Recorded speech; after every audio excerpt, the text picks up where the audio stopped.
The Daily Bread Devotions. Today's reflection with Pastor Jeff Elis Cupides. Good morning, Brad. Bukas Friday na. Ang bilis Biyernes na bukas, Brad. Thursday pa lang ngayon. Amen, Magandang amen. umaga po sa inyong Good lahat. morning, good Magandang morning. umaga rin, Cha. Good morning, Okay. Pastor. I want you to answer yes or no. Handa ka na ba? Eto na, joke lang. Eto na po. Believe ako sa iyo, Cha. Ang Naku tindi po. ng dibdib Hindi mo. nyo alam yung kabog ng dibdib ko noon. Pero ito na po si Madel, mga kapatid, ang ating pong letter sender. Natutulungan ni Pastor Jeff ngayon para po sa ating segment na Anong Say Mo, Brad. Inaabangan to ni DJ Koki. Nakatutok siya sa atin ngayon, DJ Koki. Good morning. Sabi niya dito, Pastor Jeff, ako po ay dating medical clerk sa isang private hospital. Ikinasal noong 2016 sa aking 4 na taon na boyfriend. Pagkatapos ikasal, tumira ako sa bahay ng aking father and mother-in-law kasama ang aking kabiyak. Maayos naman ang samahan namin ng aking in-laws. Kailangan ko lang mag-adjust sapagkat nakikitira lamang kami. Siyempre ang aking mga biyanan, silang madalas masunod sa bahay. Gusto ko sana nung bago kami ikasal, bumukod na kaming mag-asawa dahil iba pa rin talaga pag may sariling bahay. Pero kailangan pa naming mag-ipon noon para maipatayo ang aming dream house.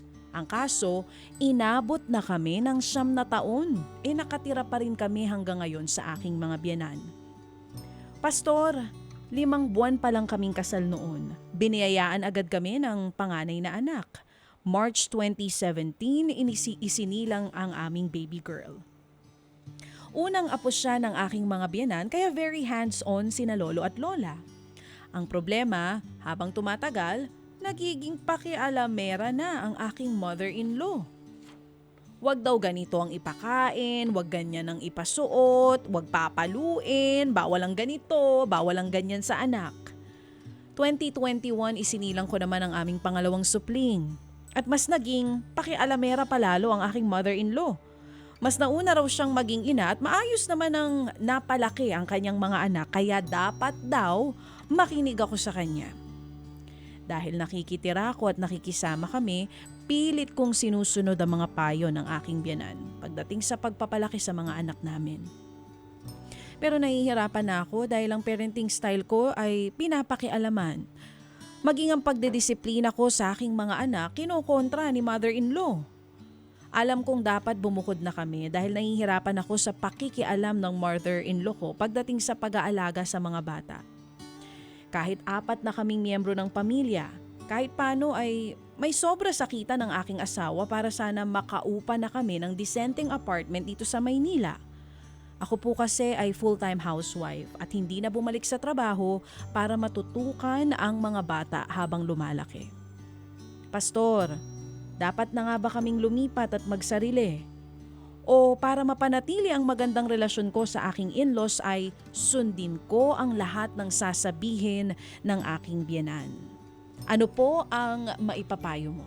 Anong say mo, Brad? Yan nga po ang sulat nitong si Madel. Kala ko si Marcia sumulat. Hindi! Madel. Oo. Hindi kilala Madel. Ito na ang hindi- payo ni Pastor Jeff. Hindi kilala ni Chacha si Marcia. Sino si kaya hindi siya Marcia? makarelate. Sino ba si Marcia? Ha? Sino si Marcia? Hindi mo kilala si Marcia, asawa ni John. Hindi sorry. Si Pastor Jeff, kilalang kilala ko. Although baliktad naman yun. Oo. Si Dolphy po ito. Ganon ba storya ng John and Marcia? Ganon? Si Doña Delilah yung biyanan. Okay. Oy. O sige. Pero ayan, ang tanong nitong letter sender natin, dapat daw ba magsarili na sila ng kanyang mister o dun Hindi, huwag kayo magsarili. Diyan lang kayo. o Hindi, joke. dun pa rin daw sila sa bahay ng kanyang mga biyanan? Sorry, ito si Brad. Kasi Pakinggan ayaw natin. niya nang magtampo, yung kanyang mga in-laws. Pastor Jeff, anong say mo, Brad? Well, kausapin mo lang si Madel. Madel, naintindihan namin yung sitwasyon mo kasi bilang pastor, madami na ako na-handle na case na ganyan. Napakalaga po na, of course, maayos yung relasyon sa biyanan. Okay? Kasi nga, sabi ni Pepe Pimentel, Buti pa si Adan, walang biyanan. Pero of course, hindi tayo ganun, okay? Si Talagang, Ted talaga, nakikinig si Mami Angie. ikaw Okay, so, talaga. Talagang Pepe Pimentel, ha? Hindi may tatanggi yan, Brad. Hindi may tatanggi. sige. Oo. O, Madel, mahalaga maayos yung relasyon mo sa Hindi may biyanan. tatanggi Pero, henerasyon mo. Tito Peps, go ahead. Madel, mahalagang maayos yung relasyon mo sa biyanan mo.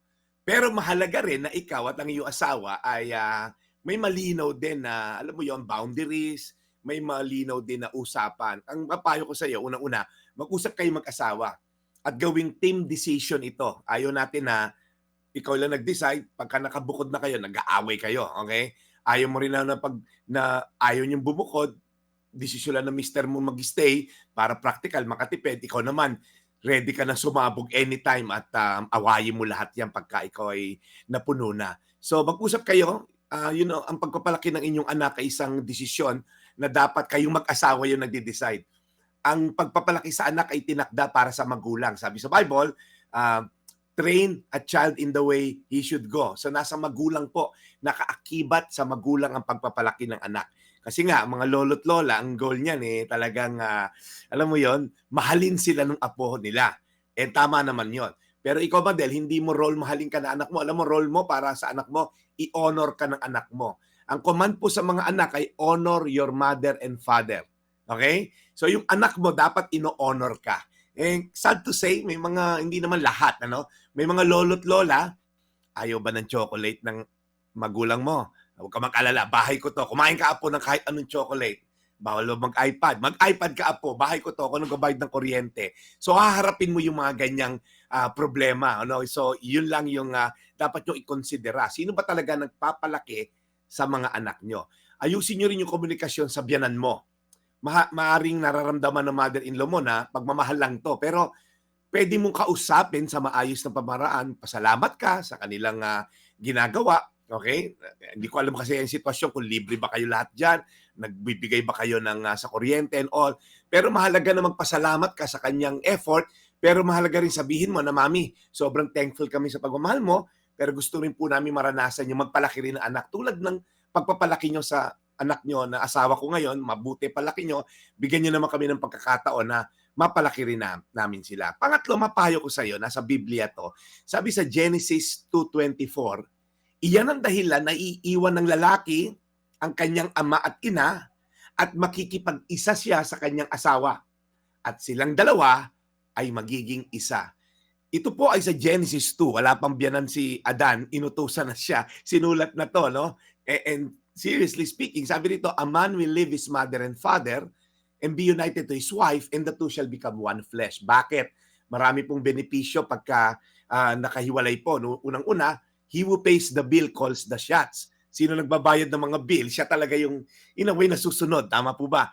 Ang hirap pagka nakikitira ka, nakita mo yung biyanan mo, nakita mo yung magulang ng asawa mo, nagbabayad ng bill, parang sila yung, they're the one nasusunod sa bahay. Kaya parang ang hirap. Kasi there can never be two kings sa isang palasyo. Okay? Kaya yung tatay pa rin, yung biyanan mo lalaki na susunod doon dahil siya yung haligi ng tahanan doon. Pangalawa, sabi ron, a man will leave his mother and father. There's a sense of exclusivity. Next to God, yung asawa mo, pinakamahalagang tao na sa planeta. Hindi na yung magulang. That's not to disrespect them. Pero alam dapat na magulang yung lugar na yung anak ko, nag-asawa na, sila ngay bumubuo rin ng sarili nilang pamilya. So, there's a sense of exclusivity. Sabi, a man will leave his mother and father and be united. There's a stability. As long as you're united, you're stable. Pagka kasi nakatira sa manugang o sa biyanan, medyo mahirap lang dahil hindi natin matatanggal, kakampihan talaga ng magulang yung anak or in some cases, kinakampihan ng magulang yung manugang, okay? So, pangatlo, sabi, and the two shall become one flesh. There's intimacy. Yung intimacy, hindi lang yan sexual, but yung intimacy, yung solid kayo mag-asawa. Mahirap maging solid pag hindi exclusive. Mahirap maging solid pag hiwalay kayo, walang stability. Yung intimacy ay byproduct po ng pagiging exclusive nyo sa isa't isa, okay? At pagiging stable ng inyong relasyon by choosing to be one with one another. So, manatiling maging paladasal ka, Madel, dahil alam ko na one day mabibili nyo rin yung bahay na gusto nyo. Ang payo ko lang sa inyo kung kaya nyong bumukod, okay? Kahit sa maliit na halaga na renta na apartment, I'm sure mag-i-enjoy kang ayusan, papinturahan ng gusto mo. Kasi pag hindi mo bahay, mahirap gawin yung Madel. Ano? Gusto mo magluto, baka mapintas ang pailuto mo. So, ideally, nakahiwalay talaga ang mag-asawa sa magulang upang makapagtayo kayo ng sarili nyong pamilya at, okay, makaasa kayo sa Panginoon ng inyong gabay. Alam ko, mahirap sa konteksto natin Pilipino, okay? Masyado tayong clannish, pero ito po, this is biblical, hindi to cultural. Sabihin na iba, kultura kasi sa amin, isang bahay lang, lahat nandun na. Medyo, ito po, biblical. Wala pang mga kulturang ganyan. Pinigay na po ito sa Biblia na pamantayan sa mga mag-asawa. So, Madel, yun lang ang payo ko sa iyo. Kung kaya niyong bumukod, sana makabukod kayo. Genesis 2:24, iyan ang dahilan na iiwan ng lalaki ang kanyang ama't ina at makikipag-isa sa kanyang asawa at silang dalawa ay magiging isa. Tayo manalangin. Panginoon, salamat kay Madel dahil siya ay nanghingi ng advice, biblical advice. Salamat po Panginoon sa mga mag-asawa na kikinig ngayon na pinatitibay mo ang kanilang pagsasama. At Lord, alam ko na ako mismo ay dumaan din sa ganito nung early part ng aming marriage ni Grace. At nang natutunan kong humiwalay, doon ako, Lord, nagkaroon ng talagang mas malalim na relasyon sa iyo dahil iluluhod ko tuwing na maniningil ang landlord ko sa halagang 3.5 na apartment. So Lord, salamat Lord dahil ako'y tumatag, dahil sa umasa ako sa iyo, sa aking provision at hindi sa biyanan o sa magulang ko. Salamat Lord sa mga tao ngayon na nagtataguyod ng kanilang pamilya, bigyan niyo sila ng provision upang may pambayad sa mga bills, pambayad sa bahay. Salamat Lord sa matatag na pamilya ay nagdudulot ng matatag na bansa. Ikaw po ang aming pag-asa sa pangalan ni Jesus. Amen. Amen. And Lord, Panginoon, salamat po muli na marami. Today, sa amin pong pakikinig sa aral na ipinahiwatig po sa amin ni Brad Jeff. Bless His mission always. And again, Lord, salamat po sa araw na ito. In Jesus' name we pray. Amen. Amen, amen. Salamat, Brad. Salamat na marami. Salamat, Tito Peps. Wala siya, di mo kilala yun. Oo, Malungkot ang ano mo eh. malungkot pagkabata mo. Hindi, dami na kasi mga bagong komedyante ngayon. Ganon. Oo. Gaya nino. Sina Alex Calleja, Okay, of course. Diba?